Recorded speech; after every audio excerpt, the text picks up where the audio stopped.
Cet autre sujet, Mohamed Ali, état de liberté en Guinée, Amnesty International donc livre un rapport, il faut le rappeler, une tradition donc où l'organisation dresse un tableau inspiré des faits rapportés et vérifiés donc par des relais locaux. On essaie d'en parler ce matin, mesdames et messieurs, avec Abdoul Aziz Diallo, vous le voyez à l'écran, il est le président de Amnesty Guinée et il est avec nous ce matin. Monsieur Diallo, bonjour et bienvenue chez les Grandes Gueules.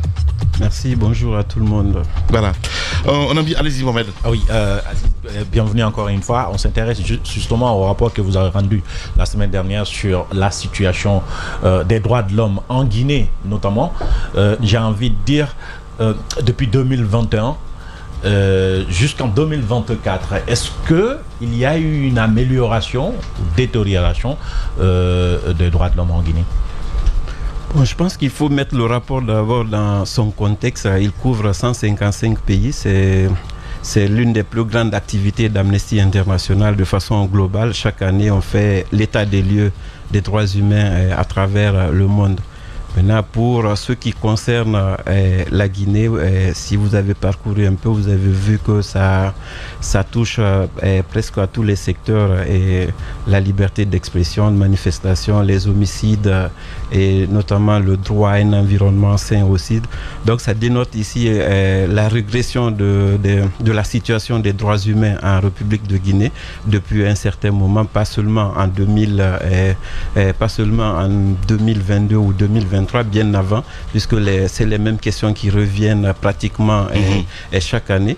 Et même en ce moment-là, l'année prochaine d'ailleurs, la Guinée doit passer pour son 3e examen périodique universel avec beaucoup de recommandations. Donc, la plupart des recommandations sont prises en compte dans le rapport qui aborde la question de la Guinée.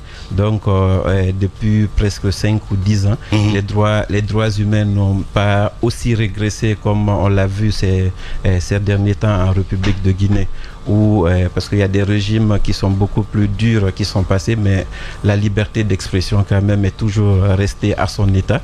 Donc aujourd'hui, personne ne peut s'exprimer librement parce que les médias les plus écoutés qui transmettent l'information ne peuvent pas transmettre normalement, et ça pose un problème global et pour nous acteurs des droits de l'homme et pour nous autres acteurs, et même ça impacte aussi sur la situation économique du pays parce que il y a beaucoup d'activités qui gravitent autour de la connexion ou de la communication qui sont ralenties en ce moment. Ouais. Alors, conséquences directes, parce que c'est bien beau de dénoncer, mais au niveau de cette communauté internationale, moi, je trouve un petit peu la lâcheté, parce que quand on voit aujourd'hui comment la junte guinéenne est, accompagnée par cette communauté internationale, notamment la France, entre autres, parce qu'il faut dire les choses comme elles sont. Conséquences directes, qu'est-ce qu'on peut s'attendre au-delà de dénoncer ou de faire le constat? Bon, la publication du rapport, c'est la première phase. Ce qui va suivre, c'est les plaidoyers auprès de ces représentations diplomatiques, notamment pour la prise en compte d'un certain nombre de faits qui sont posés dans le rapport. Parce qu'on l'a fait dans le temps, Amnesty est allé jusqu'à Bruxelles demander à ce que l'Union européenne arrête un certain nombre d'appuis au ministère de la Sécurité, puisque ça servait en fait à réprimer des manifestants, à mettre des citoyens sur écoute, ainsi de suite. Donc pour la suite aussi, c'est de voir quelle est enfin, le manœuvre que nous avons, c'est de faire le plaidoyer. Et ce qui va être fait auprès de ces représentations diplomatiques pour leur demander non seulement pour le prochain passage de la Guinée, et aussi pour les pays qui sont en République de Guinée, d'essayer de discuter avec la junte pour non seulement le respect des engagements, mais aussi le respect des principes que eux-mêmes ils ont fixés, parce que si vous prenez le rapport, tous les faits qui sont là sont des faits qui sont prévus par leur charte, qu'ils ont en toute liberté imposée au peuple de Guinée. Donc la moindre des choses, c'est de respecter le contenu en fait de cette charte. Et quand vous prenez la charte en elle-même, le titre le plus long, c'est le titre qui est consacré aux droits et aux libertés des citoyens. Et je pense que c'est le titre qui souffre beaucoup plus depuis l'arrivée en fait, depuis en fait sa mise ou sa promulgation, ou en tout cas sa mise en œuvre en fait. Ouais. Oui, Abdoul Aziz Diallo, il faut le rappeler, il est le président d'Amnesty Guinée. Allez-y Mohamed Mara. Alors, lorsqu'on regarde notre environnement, je dirais même à l'environnement international aujourd'hui, est-ce que vous n'avez pas l'impression que vos autres ONG ou organisations de défense des droits humains, vous êtes de moins en moins écoutés? Parce que la situation des droits humains, moi j'ai l'impression en observant qu'elle se dégrade, et pas que dans des pays dirigés par des potentats, un peu comme en Afrique, mais presque sur le plan planétaire. On a l'impression que la question des droits humains est en régression. On est loin de l'espoir suscité par la naissance de l'ONU en 1945 aujourd'hui. Quel que soit le pays, vous avez l'impression qu'il y a une chape de plomb sur les libertés, notamment la liberté d'expression. De plus en plus, la liberté d'expression, on invente beaucoup de moyens pour embrigader la liberté d'expression. En Guinée, vous parliez tout à l'heure de brouillage des ondes, d'accord, le fait de décrocher des télévisions, des bouquets. Mais on n'en parle pas. Il y a ce fameux système, le SIS-Gaz, qui est avec l'ARPT, pour contrôler les spectres de télécommunications. Mais ils utilisent cela au lieu de se faire de l'argent, mais c'est pour contrôler davantage la communication dans le pays. Mais c'est presque ce à quoi on assiste un peu partout dans le monde. Est-ce que dans un tel contexte, vous avez encore espoir que vous serez entendu? Parce que Lamine l'a rappelé, ces grandes puissances commercent avec nos juntes, hein. Ils font du business avec ces juntes. Vous savez, il y a un principe de droit international qui a été dicté par un président français qui dit que les États n'ont pas d'amis, il n'y a que des intérêts qui lient les États. Il y a le fait d'être écouté, ça on est écouté, et il y a le fait qu'on accepte ce qu'on pose comme principe. Je pense que les rapports qu'Amnesty International et beaucoup d'autres organisations publient déjà tombent dans les bonnes oreilles, mais la mise en œuvre pose problème. Maintenant, pour revenir à la question qui dit que est-ce qu'on a espoir?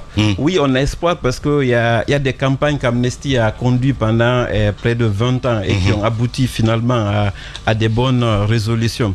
Le rôle de la société civile, c'est d'attirer l'attention des dirigeants sur des faits qu'ils savent de fois, ou de fois ils n'ont pas la bonne information sur cela. Je me souviens le rapport qui était sorti au temps de Damantan comme ministre de la Sécurité. Je me souviens très bien. Ils ont payé une organisation pour faire le rapport d'Amnesty International, où on nomme des gens, on met même leur numéro de téléphone sur la place publique pour dire bon, c'est des gens de l'opposition ou autre. Mais à ma connaissance, il n'y a aucune loi en Guinée qui interdit à quelqu'un de militer pour un parti politique. Mais pour autant, la constitution d'alors d'ailleurs imposait aux citoyens guinéens l'élection, parce que l'élection en Guinée c'était pas un droit, c'était un devoir. Mais pour aller voter, il faut choisir un camp. Bien sûr. Être neutre. Donc je pense qu'aujourd'hui, le travail que ces organisations de la société civile, même si les États ne le reconnaissent pas, mais ça sert de base pour beaucoup de résolutions, et pour les Nations Unies, et pour les États, parce que ça permet de définir un certain nombre de politiques en matière de droits humains. Oui, mais ces mêmes Nations Unies, le général de Gaulle l'appelait peut-être à juste titre le machin, qu'on tarde encore à recomposer, à reformer, j'ai envie de dire. Mais ces mêmes Nations Unies qui se contentent désormais juste de déclarations, même pas parfois de déclarations, de communiquer lorsque il y a des changements anticonstitutionnels de gouvernement dans nos États. Alors, aujourd'hui, est-ce qu'on peut véritablement, intelligemment s'appuyer sur ces Nations Unies-là pour espérer créer une dynamique de changement dans nos pays? La Guinée n'est pas seule aujourd'hui. Vous avez le Mali à côté. Vous avez le Burkina qui, ce matin, a interdit tout média étranger dans le pays, tout simplement, purement et simplement. Voilà. Et puis, vous avez, et même dans certains pays dirigés même par des pouvoirs élus, vous avez des reculs graves quand même sur la question de la liberté d'expression que vous dénonciez tantôt. Dans ce contexte, chez nous, à quoi peut-on s'attendre en Guinée aujourd'hui? Parce que nous, autres médias, on a l'impression, je l'ai dit à la représentante du NDI la dernière fois, les yeux dans les yeux, j'ai dit, on a l'impression que vous nous abandonnez et que désormais seuls les intérêts de vos nations comptent. Est-ce qu'on doit compter sur vos rapports ou bien compter sur une dynamique interne qui doit nécessairement naître, grandir et qu'on doit mettre en face de nos décideurs? Bon, je pense que la dernière alternative serait la mieux. Une dynamique qu'on peut mettre ensemble pour travailler main dans la main, parce que nos rapports, nous estimons que ça sert à quelque chose, parce que si on prend par exemple l'espace espace FM, puisqu'on est là déjà, si le fait qu'on vous a brouillé et que vous restez les bras croisés, je pense que l'émission là n'aura pas lieu aujourd'hui, mais vous vous dites que vous avez fait un bon travail depuis plus de 15 ans, mais c'est pas un simple brouillage qui va vous empêcher de continuer à faire ce travail. Vous utilisez d'autres moyens, notamment les réseaux sociaux, pour vous faire écouter par des millions de personnes et autres. Donc nous aussi, c'est le même espoir qui nous permet de faire ce que nous faisons quotidiennement, aller vers les écoles pour commencer à construire des bons citoyens, des grandes gueules, les droits humains déjà dans l'habitude des plus jeunes, mais aussi attirer l'attention de l'État aussi à travers nos différents rapports et les communiqués que nous publions à travers vos médias ou à travers les réseaux sociaux. Même si ça ne se dit pas publiquement, mais ça a de l'impact, nous pensons, parce qu'il y a des appels de fois de certains départements pour éclaircir un certain nombre de points. Ça veut dire que c'est l'information, il est passé. La mise en œuvre, maintenant, c'est le travail de tout un chacun. Bien. Vous êtes des défenseurs des droits humains au même titre que nous, même si on n'utilise pas les mêmes moyens. Voilà, dernière question. Alors, peut-être on va enchaîner. Voilà. On va enchaîner. C'est de savoir, est-ce qu'aujourd'hui, vos méthodes, la méthode par laquelle vous recueillez les informations ne peut pas être mise en cause? Parce que vous faites bien de rappeler l'épisode d'Amantan qui, à l'époque, avec le gouvernement, avait essayé de démontrer effectivement que ce que vous faites n'a aucun crédit en réalité et que vous prenez position dans les pays, premièrement. Deuxièmement, est-ce qu'on peut savoir quels sont les événements en Guinée, ou plutôt, je vais parler, puisqu'on parle de droits de l'homme, on parle de justice. Quel est le département qui a le plus fait régresser la Guinée en matière de droits de l'homme? Est-ce la justice? Est-ce l'armée? Est-ce les journalistes? Ou non, voilà, la sécurité, etc. Qu'est-ce que vous en pensez? C'est la question du ouais. Oui, en fait, pour la première question, en fait, Amnesty, c'est une organisation impartiale d'abord. Donc, à chaque fois qu'un rapport est publié, des courriers sont envoyés à tous les départements ministériels. Ils ont le droit d'apporter en fait des réponses ou d'éclaircir des points. La seule fois d'ailleurs où on a eu une discussion, c'est avec l'actuel ministre de la Sécurité. Quand on l'a adressé le questionnaire, le rapport, il nous a invités pour discuter d'un certain nombre de points. Il y a même un autre rapport qui doit sortir bientôt, je crois en début du mois prochain, sur la Guinée, où on a adressé encore des questionnaires à tous les départements ministériels. Le problème est qu'ils ne lisent pas les courriers, ou même s'ils le lisent, dès qu'on parle de droits humains, ils sont sur la défensive en fait. Parce que normalement, quand vous recevez un rapport, vous avez le droit de dire, bon, on est d'accord avec tel point, on n'est pas d'accord. Mais si les points sur lesquels vous n'êtes pas d'accord, vous pouvez apporter des preuves avant que le rapport ne soit publié. Ça coûte moins à l'État que de payer des organisations parallèles pour critiquer d'autres rapports. Mais c'est bien de savoir le mécanisme, comment ça fonctionne, hein, parce que vous le faites bien d'ailleurs ce matin. Merci beaucoup. Dernière question. Ton micro n'est pas ouvert, mon cher Obi. Quel est le département qui a fait en fait, ça serait difficile de poser ce diagnostic, mais nous pensons que le plus gros problème de la Guinée, c'est l'impunité en fait. Ouais, bien Parce dit. que si on règle la question de l'impunité... La justice, vous voulez dire? Oui, il y a la justice, il y a beaucoup de départements aussi qui rentrent en jeu en fait.